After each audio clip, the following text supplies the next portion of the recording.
All right, so Jonathan is our fabulous technical executive director from the Pat Conroy Center. So everybody give Jonathan a big round of applause. Welcome, everyone. Thank you. Thank you. So it's July 9th, 2020. We're still in the delicious hands of COVID-19. Tonight's open mic is, this is 7th month. It's our 8th open mic in association between the Pat Conroy Literary Center and the South Carolina Writers Association. So welcome, everybody. Tonight's featured reader is going to be Susan Madison. I'll give you a little bit of a bio on Susan a little bit further down. I don't know if you picked up your Low Country Weekly this week. It came out yesterday, but Susan is prominently displayed there, and we'll be learning more about Susan later in the open mic session. Okay, so Jonathan, I think I'm going to get going because it's almost 6:10. If you're not reading, if you would be so kind, Jonathan, yeah, did you want to say something? I'm so sorry, I'm just rambling on.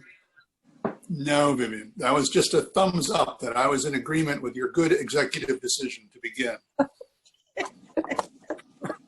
I'm just being sport. Okay, thank you. Okay, so if you'd mute your mic if you're not reading, that would be very helpful. And we'll start off with Jacquelyn Markham. Jackie, give us a little intro, and let me get my timer ready. And you'll hear a little ding, you guys, when the time is getting close, because I'll put myself on mute until we get close to that. And I'm looking forward to a really wonderful evening for the soul. I think we all need it. And let's begin. Jackie, take it away. Okay, thank you. Just so everyone knows, I'll be involved with the League of Women Voters later, so it's not too political. I think most everybody knows me. I'm primarily a poet, but tonight I'm going to read a piece of prose. I've excerpted quite a bit from it so I can stick to my 3 minutes, and I thought it was appropriate. I actually wrote it during the health crisis, but it's very appropriate to where we are. At least I felt that way. It's called Borderless Summer. It was the kind of summer when terracotta mushrooms sprouted on a long red clay road that curled back into the woods, leading to the simple cedar house that still needed a staircase. A discerning eye tuned to the everydayness of the natural world was necessary even to notice the clusters of mushrooms, as Mother Nature had created them the same hues as the clay road. Mushroom was clay, and clay was mushroom, or so it seemed that summer. Not a surprise that vegetable and mineral should be borderless that spring, summer, fall. Hours, days, seasons too had no borders that year. Most unusual though, the woman herself floated formlessly through her days as she waited for the energy to shift, to vibrate so intensely that finally one day the transformation would be complete and her energy would again become matter. Her life would take on form and she would again go on living. So that hot, muggy, buzzing, hissing summer of terracotta mushrooms continued as she flowed into the sounds of crows, insects, tree frogs, mournful dog howls, and the whir of the wings of the ruby-throated hummingbird. She merged with the magenta blossoms of crepe myrtle that scattered on the ground after the summer rains, meshed with the red of the cardinal's feathers, and floated effortlessly with the blue-black butterfly during the day, becoming the cool white moonlight and flickering Venus at night. It was that kind of summer when the woman began to dream incessantly of the past, or was it the future? These dreams not only took place while she slept, but as you would imagine in that borderless summer, they were just as vivid when she was awake as when she was asleep. She wouldn't have been the least bit surprised to see her great-grandmother, who died in 1922, hobble out of the dream and into the kitchen. It would seem perfectly natural to see her sit down at the oak table and begin to peel the abundant, plump, purple eggplants that overflowed on the kitchen table. As each one was removed from the bowl to peel, it was replaced, and the bowl was never empty. Great-grandmother and great-granddaughter peeled the purple skins, and they spoke. They peeled and they spoke. It was as if the sharp paring knife released from each purple fruit words that spilled out and down to the kitchen table. The words were only abstractions, language, and symbols, now breathed and moved, miraculously transformed into living, breathing beings, dancing and singing their stories in the kitchen. And the women laughed and laughed until they wept what would seem to be endless tears. Fearing the endless tears would soak the cloth that had fallen in piles on the rug, they made trip after trip into the kitchen and dining room. They brought pitchers, soup tureens, delicate porcelain gravy boats, heavy clay bowls and crockery to catch the salty tears that filled the vessels to overflowing. Tears of joy or tears of sorrow, though women could not be sure, when clay was mushroom and mushroom was clay, that borderless summer. Thank Wow. you. Thank you. Thank you very much, Jack. That was wonderful, and it was a nice. You changed it up, but your poetry rang through in a big way. So the fact, yeah, your language was just beautiful, Jackie. Thank you. Thank you. Yeah, terrific. All right, well, tell those League of Women voters that we need some help. That's awesome. I think Whatever that means. I'll stay for one or two, but I do have to dodge out shortly. Thank you. All right, take care. Okay. Pam Campbell tonight has been reading poetry for us, but tonight she's reading from Black Ridge, a new novel, and I'll let you introduce it further, Pam. Thank you. Thank you. In my novel, Black Ridge, feisty old mountain woman, Mary Ruth Waters, inherits an old seed box from a childhood friend. And in it, she finds a clue to the murder of her first love and a chance to right a wrong. She escapes from the nursing home and returns to the scene of the crime deep in the Appalachian Mountains. Once there, she enlists the aid of her estranged 25-year-old tattooed great-niece Rosie. So two women, decades apart, chase down the clues to Liam's murder, unearthing family secrets that could destroy them, and exposing the dark underbelly of small town secrets people have died to keep. And they set on a collision course with the murderer and his powerful family. Okay, here we go. Black Ridge, Kentucky, 1958. Liam woke to the bitter taste of blood in his mouth and one eye swollen shut. He tongued the opening that once housed his front tooth. The cold steel of the railroad track pressed against his shirtless back. He struggled to breathe and fought to stay conscious, the pain with each breath searing. Images flickered through his mind like the flip book he won at the county fair when he was a boy, only instead of the cartoon stick man, he was the one running and dragged down by faceless men. Heavy footsteps crunched the gravel that lay between the rails near Liam's head. Calloused hands cupped his head and rolled it side to side. The stale, sweet smell of whiskey wafted toward him. Zedek knelt beside him, an unfiltered cigarette dangled on the edge of his bottom lip. Lordy boy, who'd you piss off? Before Liam could answer, the train's 4 short blasts signaling its passing of Cushy River just on the outskirt of Black Ridge. Can you walk? Liam shook his head. Zedek hoisted Liam's 6-foot lanky frame over his shoulder. You Edmund's boy, ain't you? Yeah. 100 yards from the track, he lowered Liam to the ground and propped him against a boulder. Here, take a swig. He pressed the edge of a flask to Liam's lips. Go on now, it'll dull the pain. Liam, who never drank, obliged, easier than arguing. He held the whiskey in his mouth. Go on, boy, swallow it. Won't do no good in your mouth. Liam swallowed. The whiskey scorched his throat, chest, and belly, sending fingers of heat throughout his body. I'll fetch you, Daddy. Don't fret none. I'll be back directly. Coldness crept deep in his bones in spite of the warmth whiskey brought. The flickering pages of the flip book started once more and stalled. A crystal clear image of Mary and Ruth appeared, laughing. At first to see her brought comfort, and then full-blown terror. Mary and Ruth. He had to get to her before they did. 2 long blasts, one short and one long. The train was just east of the yard. Voices and footsteps drew closer. Liam peered with his good eye at the moonlit shadow striding toward him and called out, "Daddy?" A short, barrel-chested man approached him. "I ain't your daddy, boy," he said, and spat. Phlegm splattered across Liam's bare chest. A cold ball of fear knotted Liam's stomach. His brain struggled to place the voice. Not the drawl of a mountain local. 2 men flanked the speaker. To his left was a pock-faced man, and to his right a beefy, muscled teenager. 2 long blasts, one short and one long, pierced the night sky. The teenager said, "Train's made the turn, Mr. B."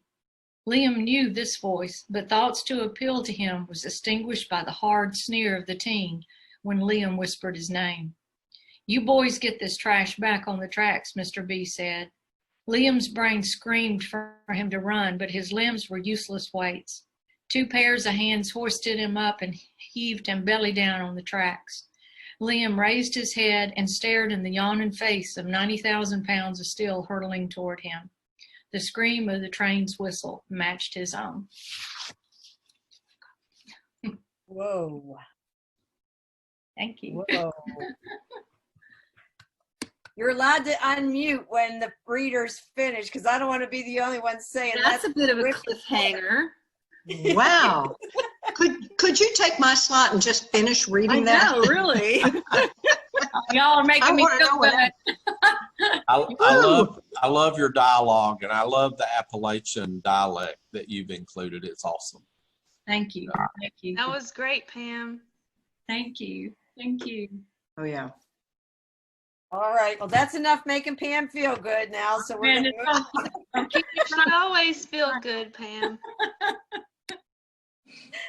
Okay. Thank you. That was terrific.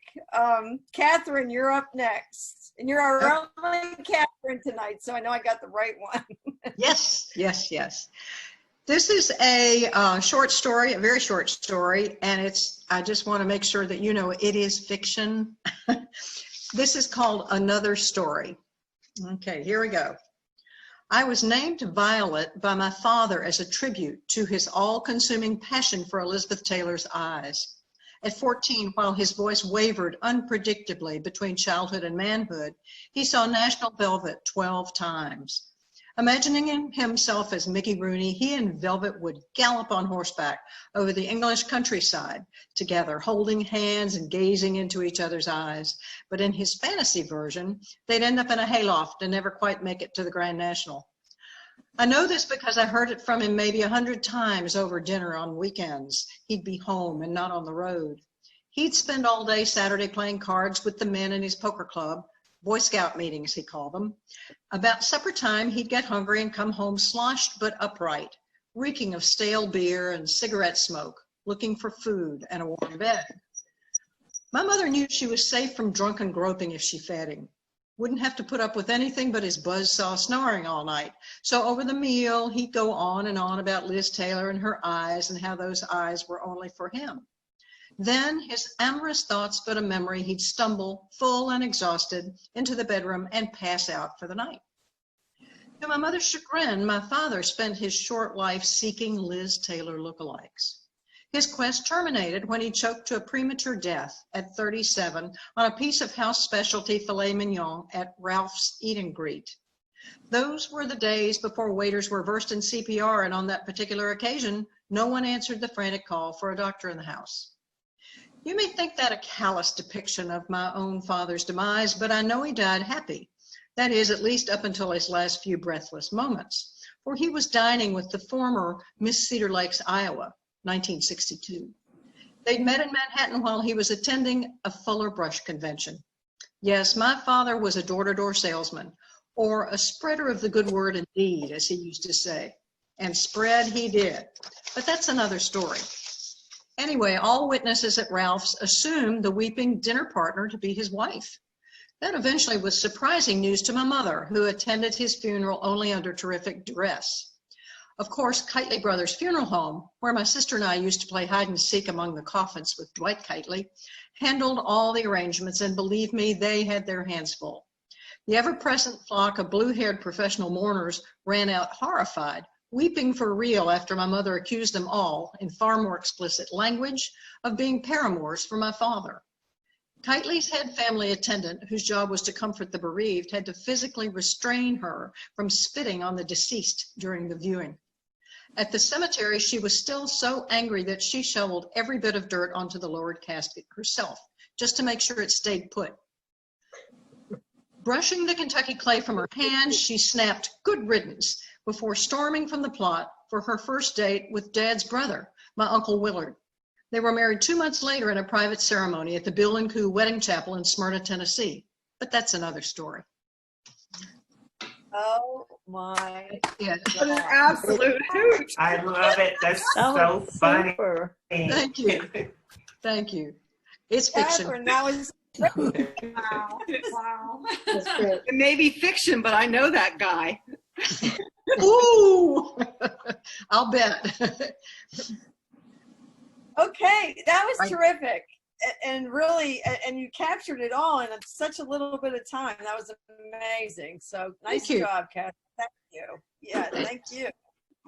So Warren Schlesinger signed up this evening, but I don't see him anywhere on there. I think I've got, no, Jonathan says no. Okay, so that that'll be a terrific treat when we do get Warren to join us one night. So we'll look forward to that. Niles, you get the next spot. So just let me give the lineup real quick then. So what I have next is Niles Reddick, and then Ginny Apicelli, you're after Niles. And then Elizabeth Robin will follow Ginny. Okay, so, all right, Niles, good to see you. Hey, good to see y'all. And this is a story titled, I guess I'm following Katherine. Her title was Another Story. This is called The Last Story. But it's not quite as good as yours and certainly not as humorous. But anyway, this piece just happened one morning when I was thinking about writer's block, which I really don't believe in. So that's how it got started.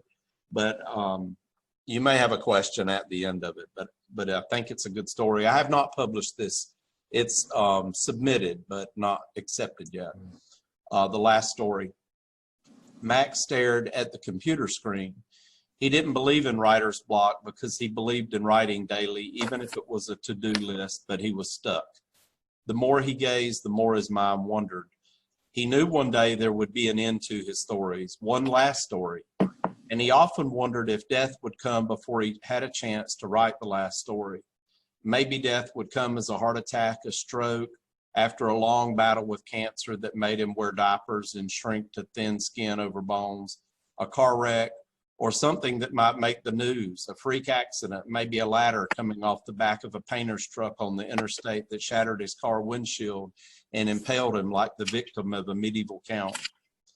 He made sure to write the stories he thought were the best from his mental reservoir, the ones that seemed universal in some way that would get more likes and comments on social media, and the ones more editors would like and accept quicker than the normal 3 to 6 months, or for big publications a year or longer.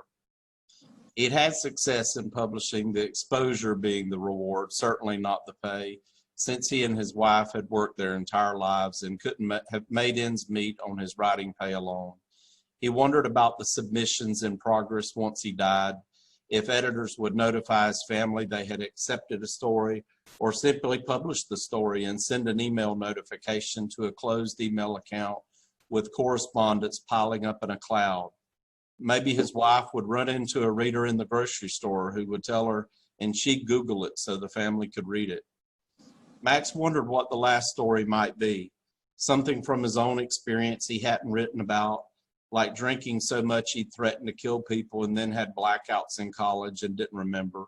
Or maybe he and his friends having made prank phone calls to old people in the town where he grew up, or he and his friends having thrown eggs at people's houses, neither of which they were ever caught doing. Or maybe it might be about the intuitive power he believed he probably had since he was a baby When his mother told him she'd come into his room, he'd be standing in the crib and the furniture had all been moved close to the crib, drawers open in the chest. If he'd written a story based on that one, it would have been too unbelievable. Even fiction had to be realistic. He wondered if he'd be remembered, and he figured he might, but not in the way one might think. Generally, after a generation or two, people don't remember others unless they were famous in some way, had a memorial like Lincoln. But he figured since he'd left a scholarship in his will to his undergraduate college from an insurance policy, the recipient of the scholarship might wonder who he was and look him up, but he doubted it. He thought his children would remember him, and maybe grandchildren if they ever married and had children, especially since he was leaving a hefty retirement account with them, more than he ever thought he'd make when he invested in the stock market that had done well. Certainly more than he ever dreamed he'd have as a poor boy in a small southern town, springing from multi-generational poverty all the way back to Europe. Since his own offspring didn't exhibit the work ethic and drive he had, he wondered if they would squander his retirement. Finally, Max figured he'd be remembered as a citation for someone doing some obscure research online and stumble upon something he'd written and maybe think, hey, I like the way this guy wrote. Wonder whatever happened to him. It happened to Max once in the college library. He discovered Erskine Caldwell, felt a connection with his writing, and read everything he'd written. He imagined the person discovering him might even try to Google his website and found it now defunct, rerouted to a porn site, a Tupperware site, or a Napster site. He imagined the reader would never find his burial either, since he'd left instructions to be planted in an organic pod as fertilizer underneath a dogwood tree with a small bronze marker stuck in the ground in front of the tree. He assumed a careless landscaper might come along to put some fresh pine straw mulch and pitch his marker into another bed full of vinca minor, where it would get covered until another family in 20 years might clean the bed and wonder if someone was buried in their azaleas, wonder if their old house was haunted. Like Poe's usher gazing into the tarn, Max had gazed long enough at the screen and had enough material. He only hoped God had a sense of humor about his writing. His children would have good lives, and he was forgiven for bad choices. But most of all, he hoped there was someone in the light waiting to give him some peace, comfort, and rest. Max smiled and felt he could write his last story ahead of time, just in case. That's it. That was terrific. I hope y'all like that. I wasn't too sure if I should read that one or not, but It was terrific. It was. Funny. It was funny. and it's really, to me, it's really about creativity and how we come up with ideas, because, you know, like Edgar Allan Poe, you know, he, in The Fall of the House of Usher, that's the story takes place in the character's mind. It's not really a real story, you know. So is this. It's taking place in the character's mind, which is the mind of Niles Reddick. Yeah. None of that's true, by the way. Ooh, I don't know. Okay. you've got a great reading voice, Niles. No, thank you. I like your reading voice a lot. Really great. We're off to a great start tonight. So thank you. That was great. That was really good reading. So I don't know how to pronounce. So Jenny or Virginia Hall Apicella. I don't know how you like to be introduced, Jenny. Jenny Hall. Jenny Hall. Okay, Jen. All right. Well, welcome. Thank you. Okay, tonight I'm going to read a little selection from the historical novel that I'm working on. And it's based loosely on my family when they came over from Germany. Okay, the year is 1815, and the characters are on a schooner in the middle of the North Atlantic, and it's in the middle of a hurricane. As the storm begins, one of the passengers, Berta, goes into labor. Now, there are several characters' names, but it doesn't really matter because you're going to kind of get who they are by the roles. You don't really have to bother with the names. Okay. The storm was interminable, relentless, suffocating. After many hours, the wind began to subside.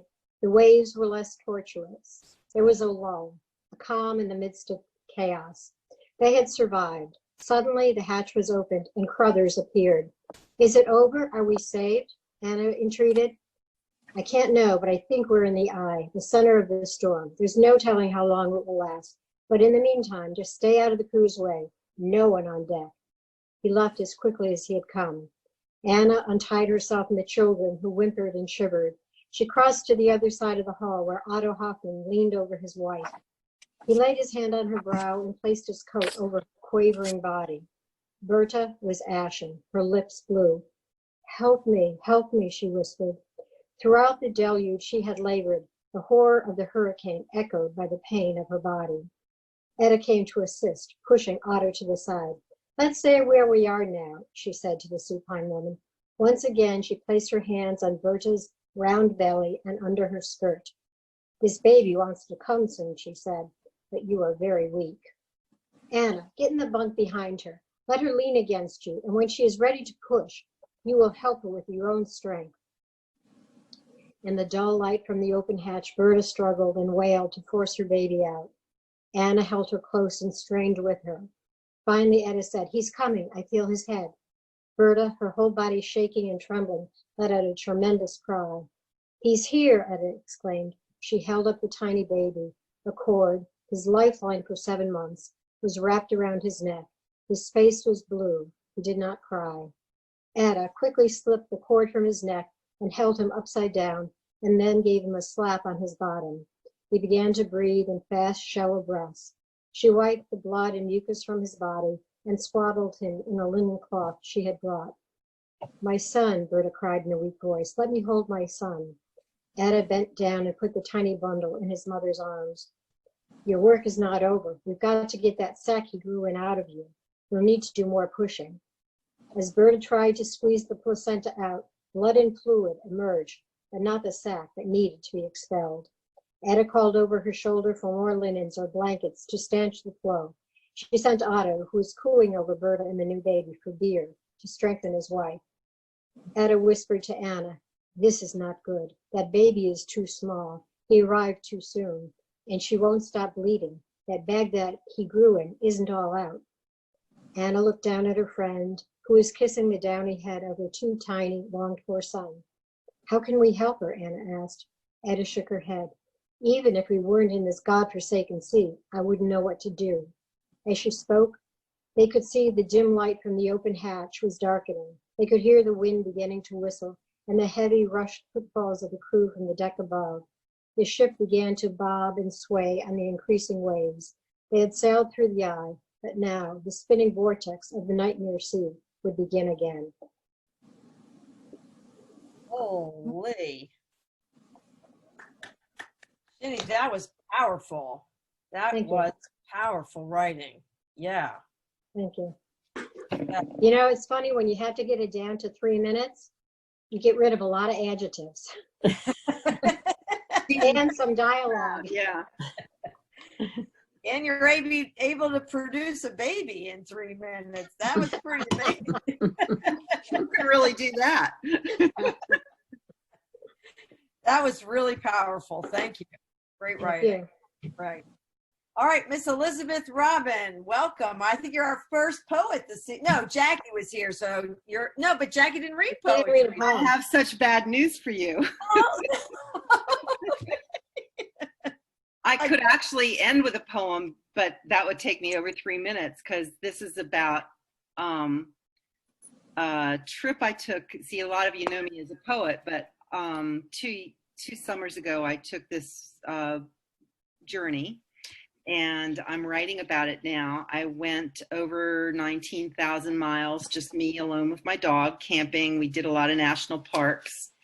And this piece I'm going to read, this chapter is actually called The Road Not Traveled. And it's like 12 pages long, and I'm reading you just 2 pages of it. So it's just a snippet to give you an idea of the trip and what I'm doing with the project. But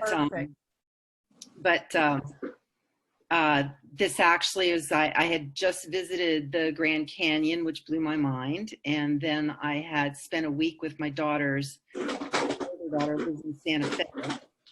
And I had my 64th birthday there.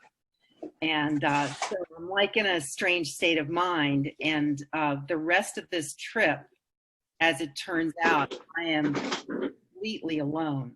It's the end of the summer at this point, and at this point, the campgrounds everywhere and the national parks and everything, they're deserted.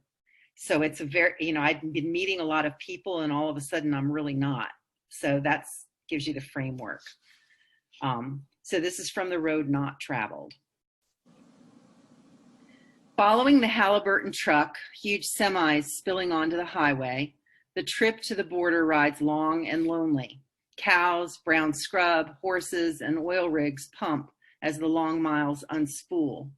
The green of the high desert alters to 100+ degree browns. I pass an inspection station 50 miles north of Big Bend, legions of cameras and border police on alert. No one's on the road but me. I lose my way looking for the Stillwell store. Google Maps has taken me to the wrong town, and my ancient map book shows little detail. I call the campground number, get a woman who laughs when she hears where I am, offers directions, warns I am about to lose cell phone service and won't have it there. I'm an hour away, can make it before dark. The woman is nowhere to be found when I pull into the campground, essentially a dirt parking lot with plugs for about 20 campers. But it's a ghost camp, empty. A crotchety man about my age takes my check-in information, suggests I take whatever spot I want.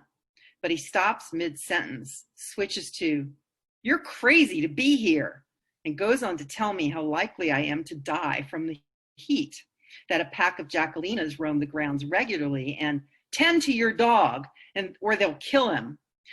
Goes on to talk about how no one's at the park this time of year, and what could you be thinking? Judging seems so American in Texas. I act like I know what a Jacquelina is, then research later that night, appalled when I discover he references 60 pounds of angry taper working in attack squads. I vow to stay inside the camper after dusk. His alarm about the heat risk belies the fact that I've been in high temps since Lassen, and we've been fine for weeks. Part of this campground includes a little museum called Hallie's Hall of Fame, which I toured the next day after I returned from the park. It tells the story of Hallie Stillwell, a quintessential pioneer woman and Texan. The feminist in me appreciates her spunk. The spoiled in me knows I could never have braved the world she tamed in those red boots on display among her artifacts. She would not have let Jacquelinas force her inside. Bach's piano concerto plays the soundtrack as I enter the park that morning, spot a roadrunner speeding parallel.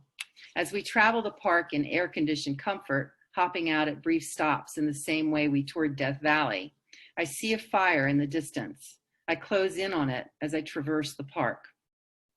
We reach the Rio Grande, picnic there. Byron does not swim in it. The water here works like sandpaper, says the information plaque, with a current that scrubs and shreds skin. Looming across the river, a high wall, not man-made, but a cliff, sheer and forbidding. Mother Nature's barriers place a natural deterrent to entry. I find myself staring at a bird soaring way above me. The clouds come and go in wisps, and I continue a pastime that consumes hours as I travel, staring at sky. But here, I start to think about freedom, joy, the spirit of Hallie forging a woman's Texas, the toughness and imagination needed to find a new path, a road not traveled. What am I looking for? What will I find? Will it be enough to sustain me, or will I crumble inside my solitude? That was terrific. That was terrific. I love that.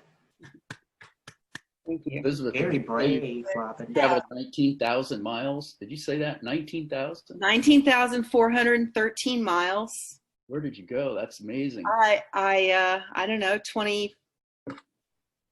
21 states, 24 cities, 28 national parks, a lot of national forests. It was an amazing trip. It was amazing. A lot of good stories, I'm sure. Yeah, yeah. I met some really interesting people. Very few women traveling alone, but I think I met all 5 of them.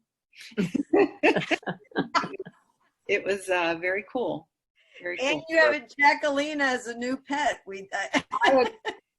You know how it is when you meet somebody and they're telling you something and clearly, he thinks you're an ignorant idiot and you have no idea what he's talking about. And so you just kind of play it off like, yeah, I know about Jacquelyn. Sure, no problem. And then I'm like looking it up later and I'm like, holy moly, Byron, stay inside. Byron's luckily not a dog that needs to go out very often, and he doesn't stray. So, well, we'll look forward to you taking us on more of this trip. This is fun. This is great, right? This is fun. Thanks, Elizabeth. Thank you. I'm glad you're here. Hey, Jonathan, do we have any luck with Jane? Because she's next on my list. I think she is trying to join right now, but it doesn't look like it's working for her. So I would move on down the line. Okay, very good. We'll come back. So our next lineup is Robin Dare, Donna Keel Armour, and then actually it'll be Brooke, because I'm missing some folks, Brooke. So get ready to tee it up. So again, next one up, Robin. So welcome, Robin. You're on mute, sweetie. So I don't know if you can take yourself off, or Jonathan can help you with that, I think. Okay, I'm off. Can you hear me? Perfect. Okay. Yes, ma'am. I'm just gonna read one poem. I wrote this in the 2000s, 2002, 2003. I lived in Philadelphia. My husband was in the Navy, and I went to the Philadelphia Zoo with a friend of mine.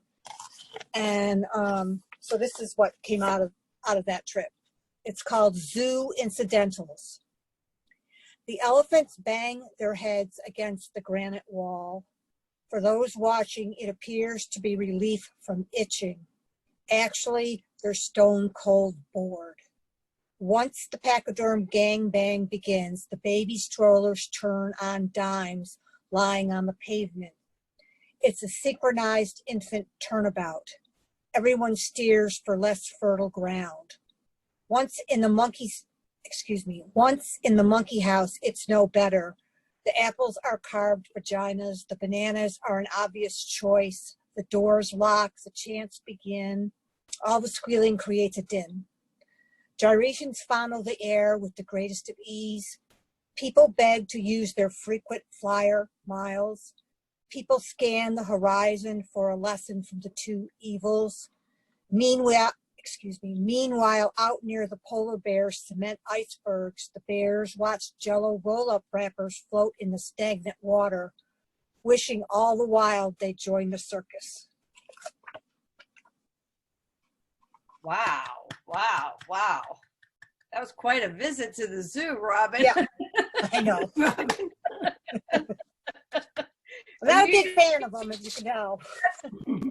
I'm a little concerned that is not the part of Philadelphia you're really in. Making them look at fruit No, I was a actually in the zoo. way. It really was the zoo. Okay, thanks, Robin. You're welcome. Bring some more. Okay, next is Donna Keel Armour. Donna, yeah, there you are. I see you. Welcome. Thanks. Can you hear me? Yeah, really well. Okay.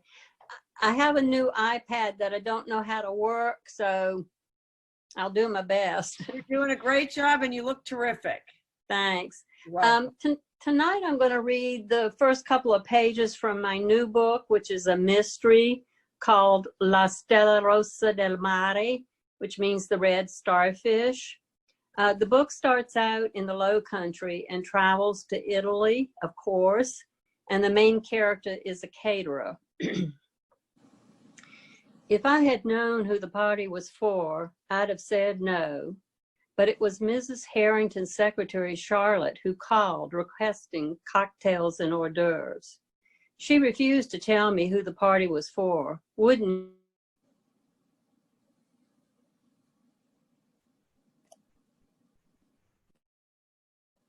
Okay, Donna, you froze up and now you're muted, sweetie. So first unmute. We're at the party. Okay. Okay, there you go. Okay. You're good. Alrighty. She refused to tell me who the party was for, wouldn't even hint. Even when I protested, she wouldn't relent. Oh, child, she said, Mrs. H is having a decorator do the house and flower arrangements, and she's hired that cute bartender from the club. Your job is only the food. Include those scrumptious crawfish tartlets you make, the pickled shrimp, your marvelous BLT pimento cheese biscuits, the miniature puff pastry stars with caviar, and those beef tenderloin on crostini, the ones with caramelized onions and gorgonzola. Everybody.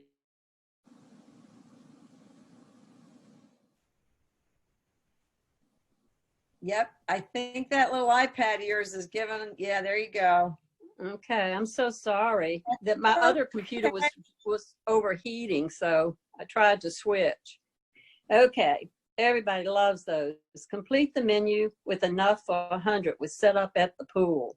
Mrs. H has hired wait staff, so you can drop off the food in the morning. We don't need you to stay. That should have been the giveaway. When had I not worked in an event from start to finish? Before I could question her, Charlotte said, now don't you worry, sweetie. Send the invoice to my email. I'll make sure you get the check before you leave. Everyone's talking about your trip. A year in Italy. Whatever will we do without you around to cover all our grand catered events? Oh, gracious, you'll miss the wedding. Her sentence tapered off as she rapidly changed the subject. Her voice still drawls in my ear as the low-country winter sun launches its sluggish ascent across the marsh.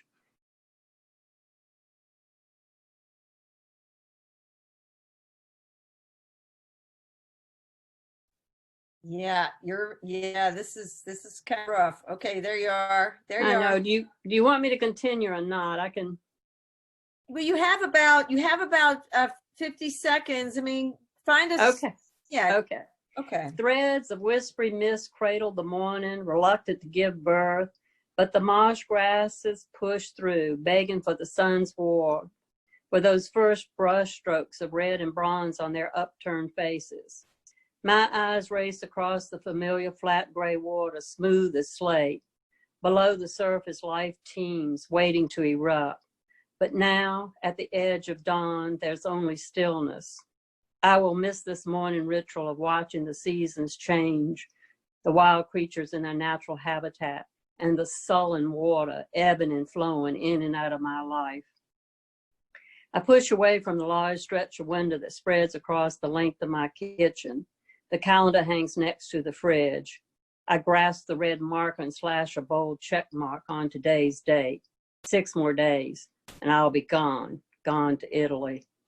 Giddiness lifts me up a few inches before I crash land. Instead of joy, I'm consumed by fear and uncertainty. First, John Ashley imploded, telling me I could marry him or spend a year in Italy, but not both. We broke off our engagement. Okay, I think we're gonna have to break off there, Donna. That was beautiful writing. Yeah, there. Yeah, I hope. It's just not going to work, I don't think. Well, give it another try.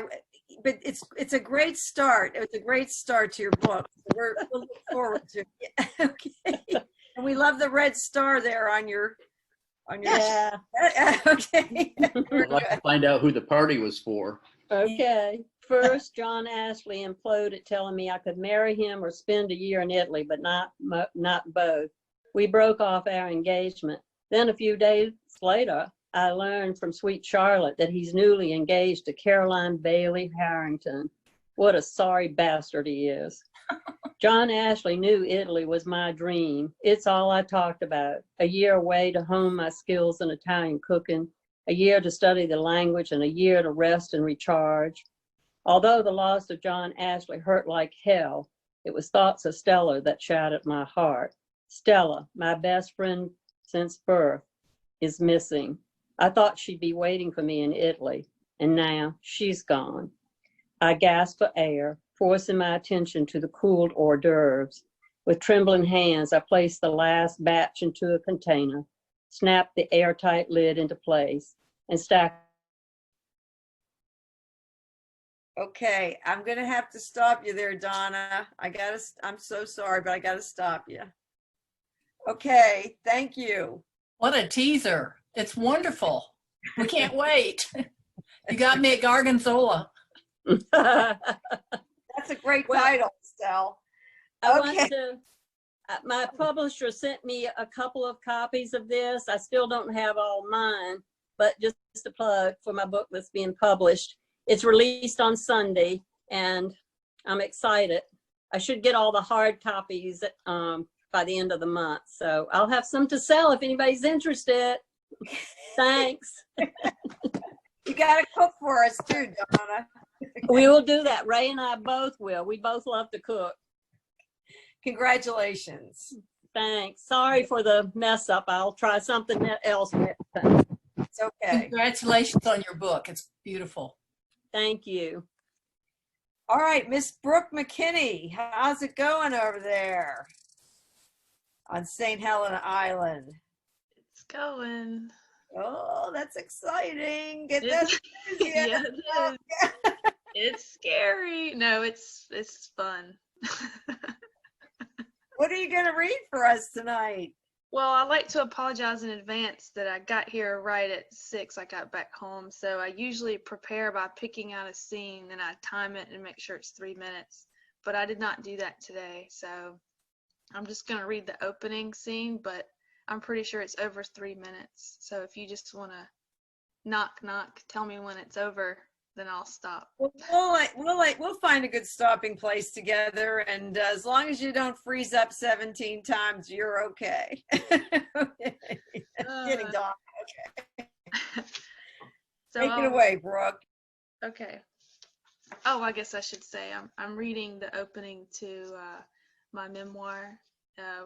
And the opening scene is where I'm revisiting a stepfather from my past, and he's not doing well, and I've just lost my dog Max of 13 years, and he's lost his dog, and Max was sort of my only constant stable thing ever in my life, so losing him was pretty devastating. But all right, so I'm gonna start. Hey.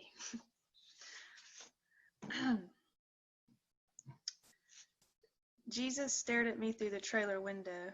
His face cracked from the Georgia sun, smushed against the pane like a bug, rolled out and peeling along the edges where duct tape kept the poster in place.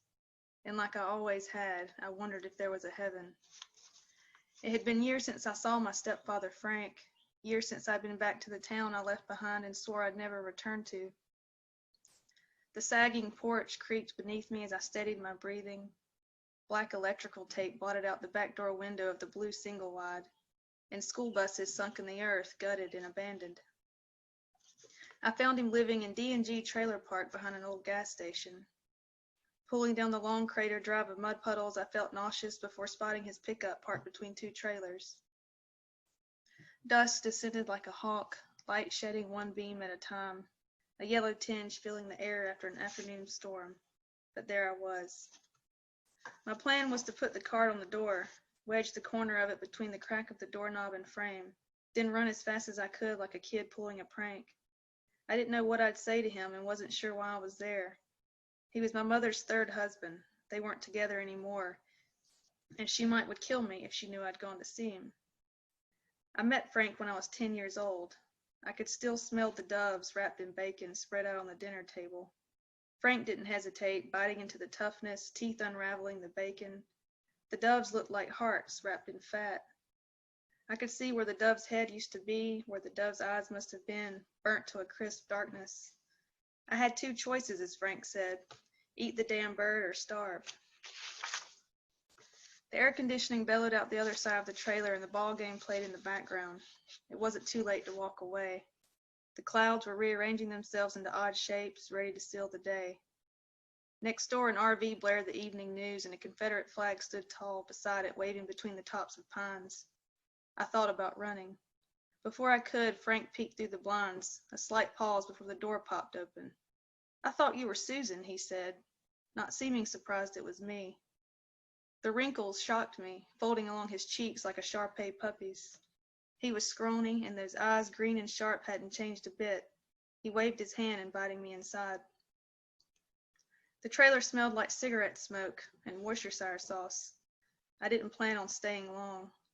He walked down the hall, disappearing for a minute, continuing on how he thought I was Susan. I didn't know who she was. Pill bottles littered the kitchen counter, and a raw steak marinated on the edge of the sink on a styrofoam plate. "Don't let me interrupt your dinner," I said. "I can eat when I want," he snapped, "sleep when I want, do just whatever I want. No one to answer to. It's what you spend your whole life working for, and it ain't worth a shit." I handed him the card. His eyes squinted as he opened it, a Winston dangling out the side of his mouth. It was Father's Day. He read it quietly to himself, smiled, and tapped me on the arm with the back of his hand. "Thank you," he stepped back, smiling even bigger. "I'll probably read that 6 or 7 more times before I go to bed." He lost his breath quick, said he needed to sit down and hit his puffer.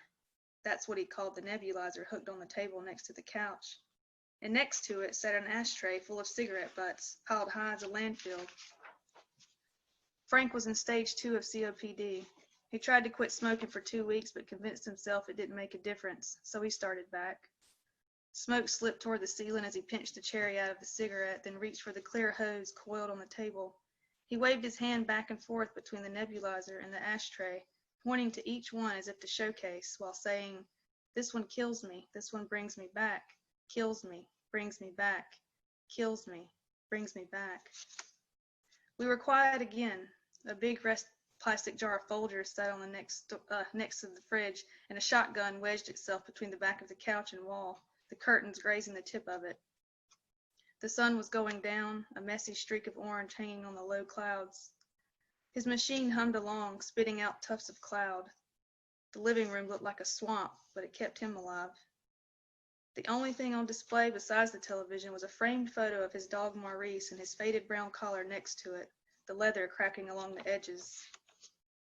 "He died from a heart attack," Frank said, looking down at the photo of Maurice. "It's a funny thing," he continued. "A dog's heart only has 2 directions." He grabbed the mouthpiece of the nebulizer and puffed away, fogging up the room. "And their hearts work harder, too." He wrapped his hand around the back of his neck, then rubbed it back over the gray stubble along his jaw. "I've been wanting to tell you this," he said, looking over, his head tilted down, peering at me over the top of his glasses. The sound of his thumb rolling over the grooved wheel of his lighter and a cigarette lodged between his lips. "What is it?" I asked. "The difference between a dog's heart and a human's." He paused, his eyes twitching around the room, searching for a thought outside himself, as he started telling me about how he saw his own heart during surgery. He had 5 100% blockages. The doctor said it was pure madness that Frank was even walking around alive all those years. He woke up while they were operating, eyes widened under the bright lights as he saw his heart on the big screen above him. The doctors knocked him back out before he could make sense of it all. But later, he said he argued with the doctor about it, and the doctor said there was no way that he woke up and witnessed that. Frank told him that he remembered, and he knew exactly what he saw. He winked at me. There's not many people that can say they've seen their own heart. Frank placed his index finger over his heart, moving it around, making circles, small ones at first, then bigger. Gradually, his finger shifted, creating loops, repeating themselves, drawing figure 8s over his entire chest. He continued on with the anatomy, the aorta, left atria, right ventricle, all the ways blood can come and go, all the passages of the human heart. I didn't know if what he was telling me was true or not, and it didn't matter. The way he told it made me believe it the way he did, and that was enough. Tears simmered in the corners of his eyes. He said the only thing worse than being in Vietnam was losing a dog. I told Frank about Max and how I'd lost him, and about the dream I'd been having over and over. The dream where I'm riding in a bus down a long, winding road. Then my eyes catch something out the window in the distance. It's Max. He's on top of a hill, and there's a strange light cradling his entire body. He's staring right at me, even though it's an absurd amount of distance. I get off the bus. I'm running and running, running towards Max on that hill. I never make it to him. I wake up before I can.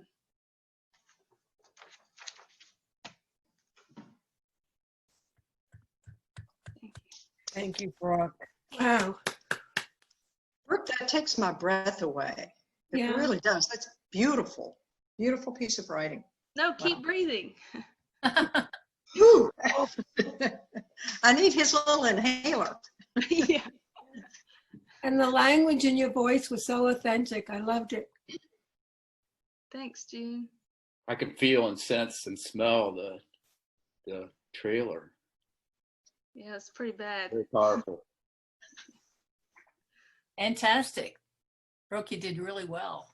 Brooke, I think I'm related to you. I know those people.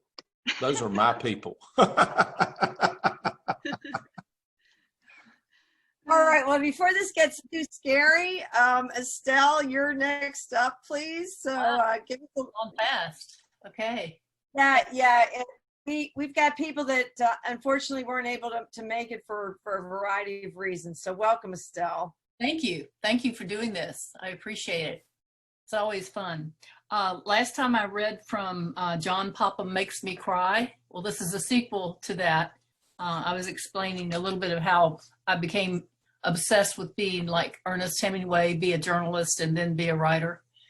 So I ended up as a journalist. But this is from college. I've gone, with great desires to learn how to be a writer and to go to that point. Anyway, after finishing my major work at St. Mary's College in Notre Dame, Indiana, where I was able to land a full scholarship, I moved to Chicago and took journalism courses at Northwestern Night School. After about a year, I went to Atlanta and found a job with United Press International. Why did I leave Chicago? Well, the Great Blizzard of January 1967 was enough to send me south. I think about 28 inches fell in 24 hours and then more snowfall, and that just froze everything for months. George R.R. Martin of the Game of Thrones fame began his first book of this series after surviving that same Chicago blizzard. Buses continued running their motors for days under my fourth floor walk-up. My mother in Chattanooga sent me a letter in March when residents were still having fistfights over the parking spots that were outlined with hard-packed black snow. The letter contained a dogwood blossom, and I was soon on a flight home. It was then I decided I'd move back south, but I'd moved to Atlanta, a city where things were happening. So I did the next fall. I lived for a few weeks with my older sister and her family in leafy Emory University area. And my sister shocked me by telling me the governor was the guy who'd been pictured on national news running off blacks from his fried chicken restaurant near Georgia Tech. Yes, Lester Maddox was governor of Georgia. I applied to UPI and got a desk job, meaning I was sending news to the newspapers and radio stations around Georgia, but when it was newsworthy, it would go on the A line to New York for national and international distribution. You can guess where this is going. Yes, Lester was a major story for us to cover because he was full of antics that attracted UPI's New York editors. Like on Christmas, he rode his bicycle down the stairs of the governor's mansion, backward. New York frequently asked what Lester was up to, especially on weekends. Ironically, as governor, though he made stupid statements, he actually made improvements. For 50 years or more, there'd been a county work camp system in Georgia where state prisoners were sent out to counties for public works details, and they were basically abused and their lives endangered. That ended, and Lester made further changes. He introduced a prisoner early release program that had never been done before. As well, he made more appointments of blacks to state positions, more than his predecessors. But Lester's major accomplishment is that he was a stark contrast for a new kind of governor. He was succeeded by Jimmy Carter, a well-known moderate who promised a new day for Georgia and who immediately jumped into the national limelight with a cover on Time magazine and other attention, and the rest is history. George Wallace was a candidate for president for the American Independent Party while I was at UPI. In fact, he came to visit Lester one weekend and I was on the desk, and I went to the Georgia governor's mansion to get my question in for our wires. When was he going to announce? I and other media were trailing him as he walked up to the mansion front entrance, and I asked him my question. And what high school newspaper do you work for, little lady? He asked, obviously not wanting to be asked. Eventually said he was announcing that week he would go on to be a threat to Richard Nixon and Hubert Humphrey, at least in terms of possibly throwing the election into the House of Representatives. Nixon got enough votes to avoid that, but Wallace definitely championed an anti-integration stance in a national campaign. His derisive comment was typical of a news environment in which there were very few women. There were 3 others that I knew of in the UPI and the AP offices in Atlanta, and they were all very businesslike and accomplished. Judy Woodruff was a local reporter at Channel 5 and would be in the same press conferences when I was reporting. It's been my pleasure to see so many women become strong journalists, women unafraid to ask the hard questions. Yay, that was, that's terrific, Estelle. That is terrific. I just love the nice bit of history. Yeah, it is important. Yeah, and Fortunately past. That's fortunately way past, but not so much, unfortunately. a great story about you. That's what's really fascinating. So It is indeed. Yeah, nice work. Vivian, Emily needs to be let in. She just texted me. Yeah, Emily needs to be let in. Yeah, Jonathan has to, there she is. She's coming in right now. Thank you, June. Thank you. All right, well, while we're waiting for Miss Emily's beautiful face, here it's coming. Brad, there you are. Hello, Emily. Hi everyone. Good, we're good. We're glad you're here. We're gonna let you catch your breath a minute, and we'll have one of your wonderful poetry students, of many of us are, Mr. Brad Beck is next with Awesome. with a poem for us, or 2 or 3. Well, now I'm feeling a lot of pressure that my teacher is here. I don't want to disappoint her. So I think probably everybody here understands how writing is so therapeutic, and this was some therapeutic writing for me, processing some emotions recently. I call this short poem Brianna.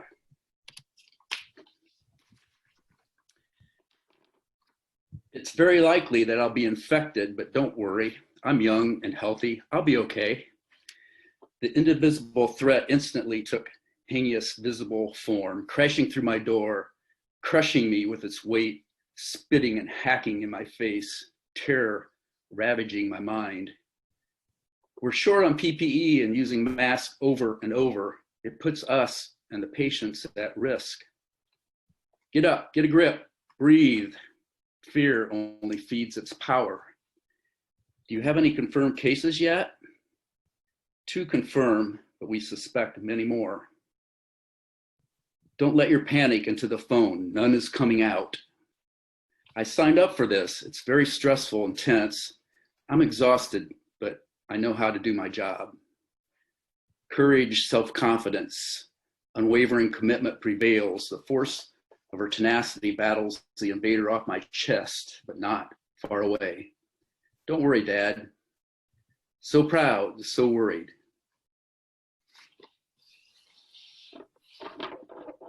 Wow. Wow, Brad, that really hit us right where we are this evening. So yeah, it still hits me when I read it.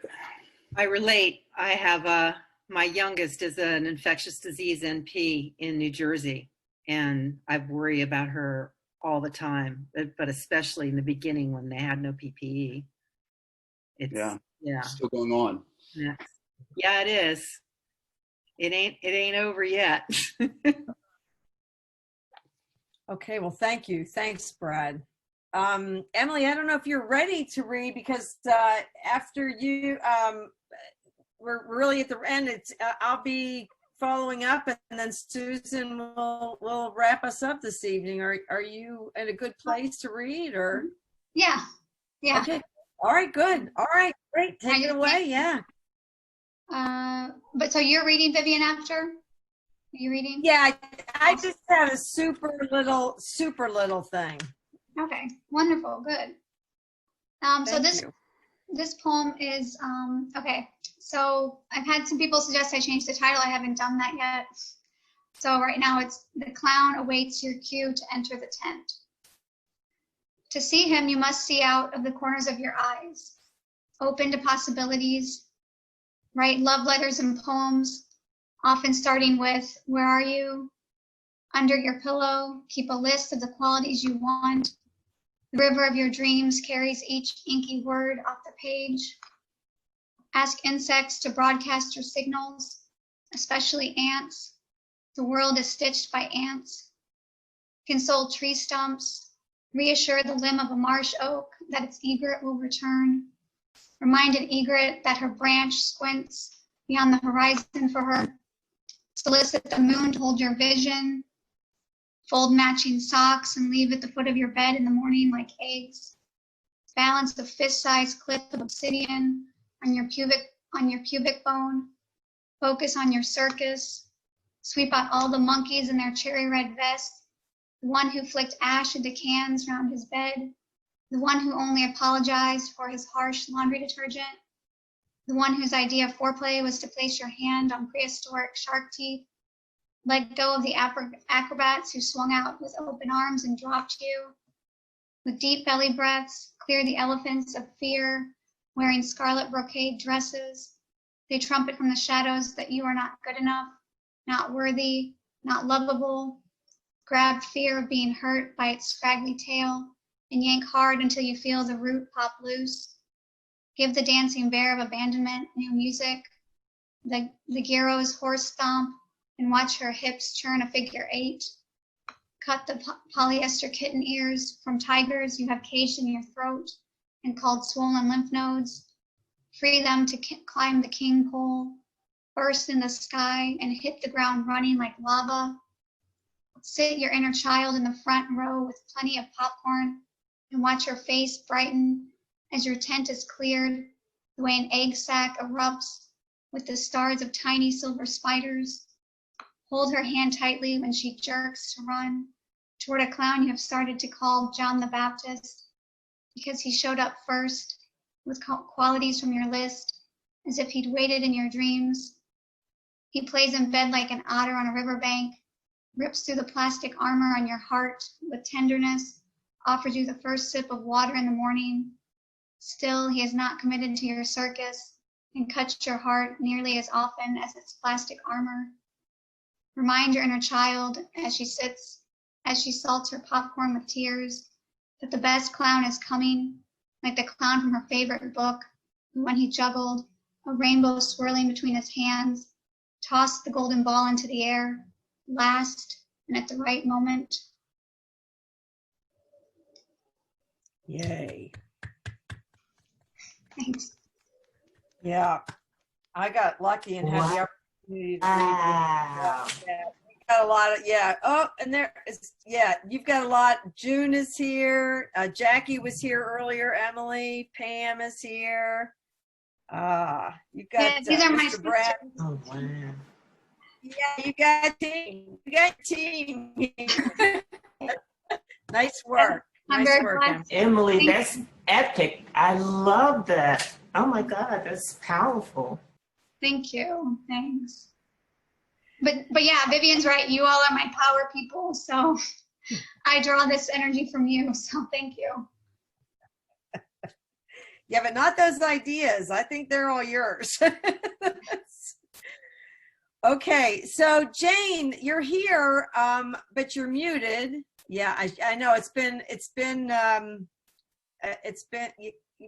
you're crazy. Yeah, you're laughing and we see you and we can't hear a thing. How's that? There you are. Hi, Jane Addams. Wish I could see. Oh, there you are. Okay, good. I like that view better. We look lovely this evening, a little harried, I guess. All right. Did you have something you wanted to read? I do, but only if there's time. There's time. Go. Is there time? I have. Yeah, there's time. There's time. 3 minutes. If you're ready, we're ready. Now? Okay. Now. All right. Sorry about this. The name of the story is part of the book I've been writing about Boston, which is a series of short stories that will be a novel. This chapter story is called "'Tis a Fine Plaid." It's set in Cambridge, Mass, 1942. Okay, when Abigail Lowell saw the man she would marry, she was thunderstruck. She would remember being fascinated by the way his thick auburn curls refused to be tamed by his Harvard football helmet, and the way energy seemed to burst through his jersey and enliven his entire orbit. Well, there's a force of nature, she thought. If I weren't so well brought up, I'd walk right over there and ask him out. Later, at a post-game party, she noticed the tall athlete again, this time talking amid a group of students. When he laughed, that throw back your head and don't care who hears you kind of laugh, she knew she had to meet him. He had what the men in her usual circles did not, spontaneity and joy, while lacking their arrogance and complacence. Just looking at him brought things to life in her she hadn't even known were there. She worked her way around the edges of the party to ask Alden Asher, a Harvard boy she had dated in her freshman year in Radcliffe. Alden knew everyone. Lawrence Shaughnessy, he said, honors biology, three-sport man, hilarious in the last Hasty Pudding production. Alden lowered his voice and dished in her ear, Harvard's paying the full boat on this guy from Charlestown. Good God, he's a mackerel snapper, Abby. He'll never pass muster at your dinner table. How about giving me another whirl? Sorry, Alden, she said, but thanks for the information. She was kind enough not to say what she thought. I'm looking for someone who won't bore me to tears. By the end of that fall evening, she had made a date with Larry Shaughnessy. By the end of the school year, Abby began to plan how she would arrange a Sunday dinner invitation for him at the family home on Brattle Street. Mount Auburn and Brattle Streets radiate outward from the hub of Harvard Square, parting briefly in different directions before rejoining a few miles away, like two lovers testing their independence, only to find they cannot be separated for long. Mount Auburn makes a short southwesterly arc, running along the Charles River as it oxbows into the heart of Cambridge. Brattle makes a longer, more adventurous northwesterly arc, flirting with the working class neighborhoods.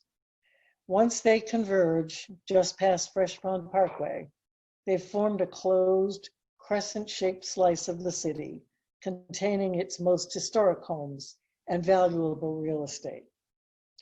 The homes were impressive in a New England sort of way, large 2- and 3-story residences, parts of which often date to the time of the Pilgrims.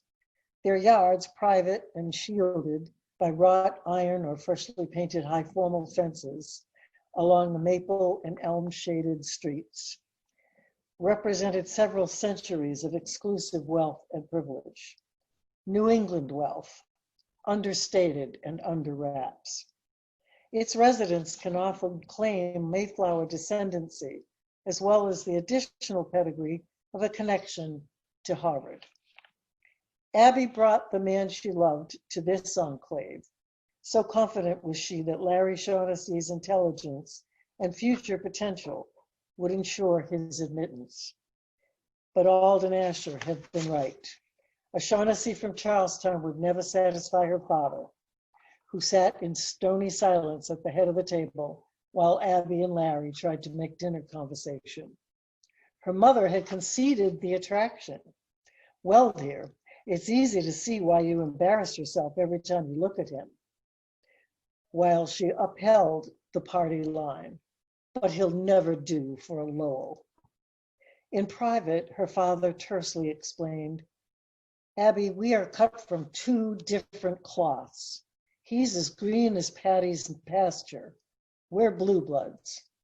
Bad outcomes when they mix. The couple understood quickly what they were up against and eloped in their senior year. During their honeymoon, a weekend night at a motor hotel in Concord, Larry promised his bride their future would be bright. We'll live by our wits. We'll be fine. You'll see. You're not worried about a bad outcome mixing with the likes of me, she laughed. Mrs. Shaughnessy, he said, we've made a new cloth. 'Tis a fine plaid we are, blue next to green, woven together and stronger for it. He was so peaceful and content in that moment that he was able to banish all other thoughts from his head. But a world war waited for him outside the little heaven they made together that night, and there was little chance he would not be called. Okay, that's it. Jane. Thank you, Jane. Thank you for your Herculean efforts to join us this evening. I'm sorry. And thank you to Jonathan. Yeah, Jonathan's quite Jonathan too. We're glad you're here. We're glad you're here. Excellent, Jane. Time to hear Susan? Did I make it in time to hear Susan? Really nice. Yes, you did. So I have a super short piece, and then we'll introduce Susan. This is this is super short, and it may make the Beaufort Gazette. This morning I had some inspiration for the letters to the editor. So this is entitled, Pray for a Moment of Grace. It's time. It's past time. It's overtime. Truly, it's time to stop and pray. Really pray for everyone. Many of you are already praying and have been since March and even before that. People who are sick, people who differ from us, for the grieving, for our world and nation. Pray for an enemy. Pray for forgiveness. Humble prayer, grateful prayer, peaceful prayer. Let's all get behind one unifying action, prayer. Prayer for one another, no matter what political party, race, religion, economic status, age, mental or physical capability. Please, let's ask for all good things for one another, just for a moment of grace. Amen. Amen. All right, we'll see if it makes it in, and I'm sure I'll get some snotty response. Okay. And we'll pray for them. Not just one. Okay. Well, let's all welcome Susan Madison. Susan is a workshop facilitator, writer, poet, and visual artist, originally from Chicago, Illinois. Madison, yes, you have Madison, but Susan relocated to St. Helena and refers to herself as a city girl with a Southern heart. Susan has published 2 chapbooks, If I Can't Sing the Blues, a collection of essays, poems, and visual art, and Gullah Paths, stories from native-born Hilton Head residents, spanning a 60-year period. Her short story, King King, was published by Chicken Soup for the African American Soul. A spiritual and current events commentator, her commentaries and columns have appeared in several newspapers and magazines, including Ebony Magazine, the Low Country Weekly, and the Beaufort Gazette. Susan is currently writing When We Rise, a spiritual guide that explores the feminine values that were an intricate part of prehistoric egalitarian periods, and teaches women how to honor and use the wisdom within those values. And so it's with great pleasure and joy that I introduce Susan Madison. Hello, everyone. How's everyone doing? Chris Surrey, who regularly, can you all hear me? Can you hear me? Okay. Yeah, you're doing Chris great. Surrey asked me to, Chris Surrey asked me to be a guest columnist on he and Catherine's bi-weekly column, Holy Holistic. And he had written previously about George Floyd and kind of piggybacked on that. And this is what came to me. I just want to do God's will, and he's allowed me to go to the mountain. And I've looked over and I have seen the promised land.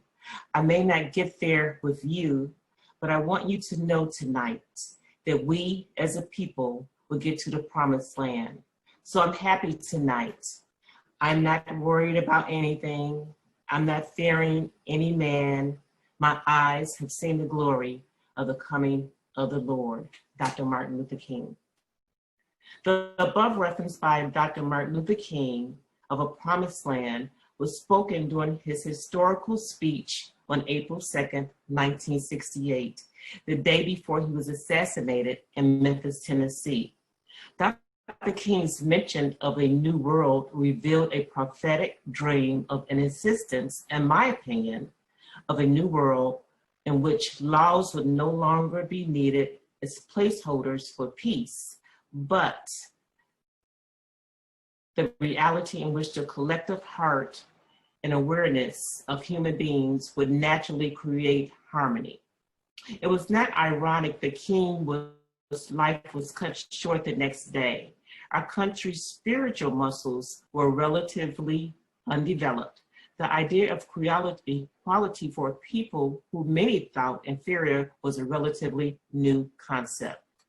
52 years later, the current events in 2020 make King's vision of a promised land look like a fairy tale. We have experienced an unrelenting fury of Twilight Zone-like phenomena. The far-reaching effects of the COVID-19 virus, the impeachment of President Trump in the House of Representatives, sparring between political parties that has seeped into the private lives of families and friends, the reemergence of hate groups, all seem to have a numbing effect on our senses until the killing of George Floyd. The 8 minutes and 46 seconds we watched George Floyd plead for mercy, a mercy that didn't come, and in the end, knowing his chances of survival were gone, we heard a grown man cry out for his mother. Wrenched us out of any apathy we might have been experiencing.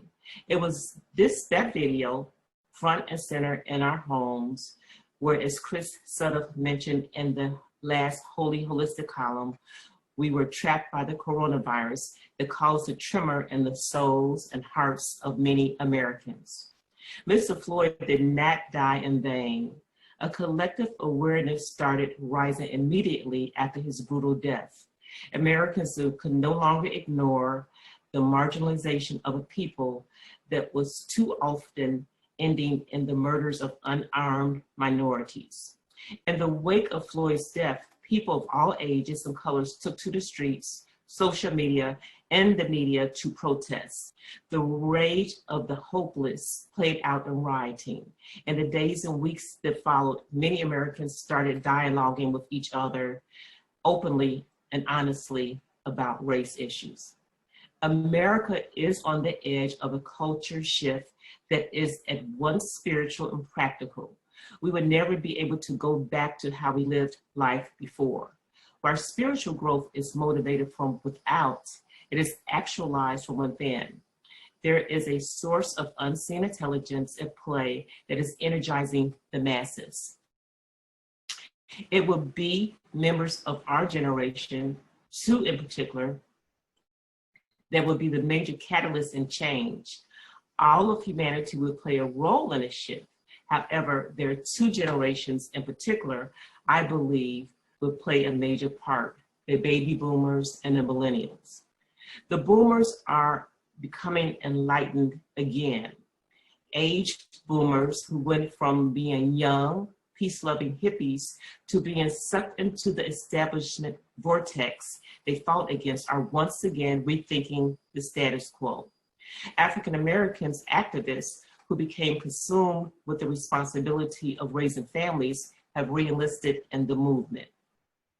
Boomers are a unique generation. We witnessed legislative changes that address disparity and injustices.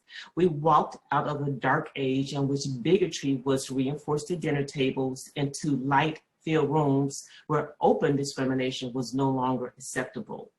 We were introduced to the idea that a human being's sexuality was to be accepted after we grew up thinking It was against God's will for people to love who they love.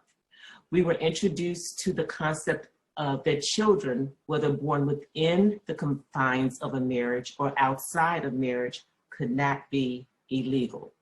We are the generation who entertained change. Millennials are the generation keen foresaw sitting side by side with one another, accepting each other based on character and not on race. Indeed, they are the generation who have known each other since preschool. They are the generation who do not need to be convinced with words or laws that every race is inherently equal. They are the children who spent the night at each other's homes, cried with each other, laughed with each other, and sometimes mourned with each other. Millennials do not need to be convinced that discrimination is real. They are the generation who are the change the boomers escorted in. These new souls will usher in us into the valley. They are the children who in fact have built homes and communities on the side of the hills that offer views of King's promised land. Dr. King saw an enlightened humanity. We are getting a glimpse of the fruit of that new humanity. Right now, we are experiencing labor pains. Before a woman gives birth, her uterus contracts. There is nothing she can do to stop the contractions. There is nothing she could do to stop her labor pains. We will play a part in the delivery of our new country, but none of us can stop it. The after effects of Mr. Floyd's death brought back Dr. King's promised land vision to me. Do I believe in a utopia-like society? I'm not sure.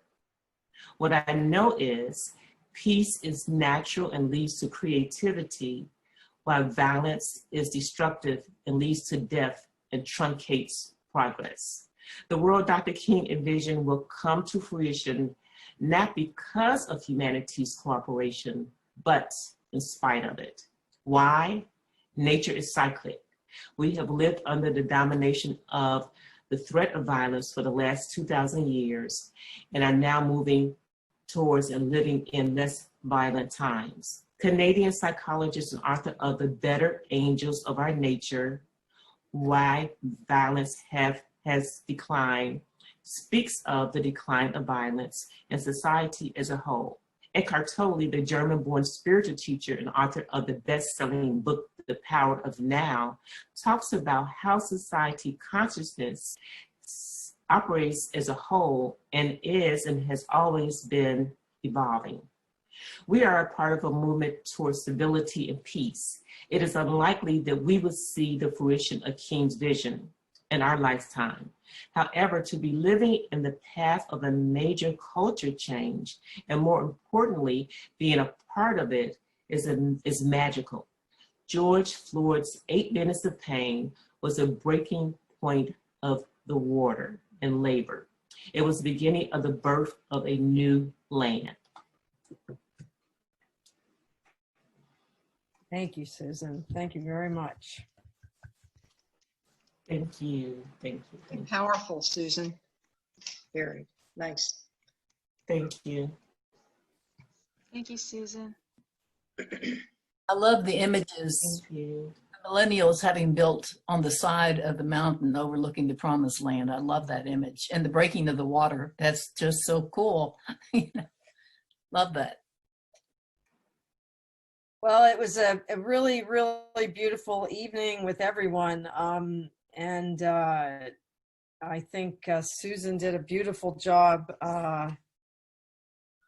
summarizing where we are and where we hope to be. So, so I think we'll just sign off in July with lots of love and look forward to seeing one another in August. I hope everyone has an incredibly creative next few weeks ahead. Thank you, Jonathan, for getting us all together again. And please be safe out there. It's really important. And if we can help one another, just reach out and have a good night. Wonderful. Thank you. Bye. Thank you, Vivian. Thank you all. Thank you. Thank you, Vivian. Thank you, Jonathan. Thank you, Vivian and Jonathan. Bye, everyone. Thanks, Susan.